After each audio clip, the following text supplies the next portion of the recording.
0817 ఎక్కడ వెళ్ళాలన్నా? అన్న రేపస్ రెడీ అన్న. ఎంత చూపిస్తుందన్నా? అన్న 20 రూపాయలు చూపిస్తున్నా, 10 రూపాయలు యాడ్ చేసిన, 30 రూపాయలు చేసిన.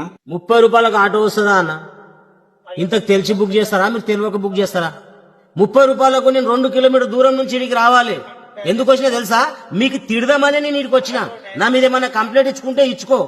ఓలోనికి సిగ్గు లేదు, ర్యాపిడోనికి సిగ్గు లేదు, ఎవరికి సిగ్గు లేదు. కనీసం మీకన్నా ఉండాలి కదా. ఇదేనా మా పద్ధతి? 30 రూపాయలకు మీకు వస్తుంది ఆటో. 3 లక్షల ఆటో 30 రూపాయలకు రావాలా? అన్న నీకు రావాలంటే రా అన్న, ఎందుకు యాసిడ్ చూసుకొని వస్తారు? మీ మా టైం ఎందుకు వేస్ట్ చూసారు మీరు? నీకు అవసరం ఉంటే రా, లేకుంటే క్యాన్సిల్ చేసి పడేయాలి. వేరే వాళ్ళు వస్తారు, మీలాంటి 10 మంది వస్తారు మా దగ్గర. బుక్ చేస్తే 10 మంది వస్తారు. నీకు నాకు అవసరం ఉంటే నీకు అవసరం ఉంటారా? ఏమైనా ఉంటే మీ ఆఫీస్ లో మాట్లాడుకో, మా దగ్గర వచ్చి నీకు మాట్లాడుతున్నాను. మాకు పుకడికి ఇస్తున్నా, దానం చేస్తున్నారు. మాకు 30 రూపాయలు దానం చేస్తున్నారు. 2 కిలోమీటర్ దూరం నుంచి దగ్గరికి రావాలి. మళ్ళా నీకు పికప్ చేసుకొని మళ్ళీ 2 కిలోమీటర్ దింపితే నా 30 రూపాయలు ఇస్తావు. 4 కిలోమీటర్ పోతే ర్యాపిడోనికి సిగ్గు లేదు. ముందు ఫస్ట్ ఆఫ్ ఆల్ వాంగి వాడాలి కొయ్యకితోని.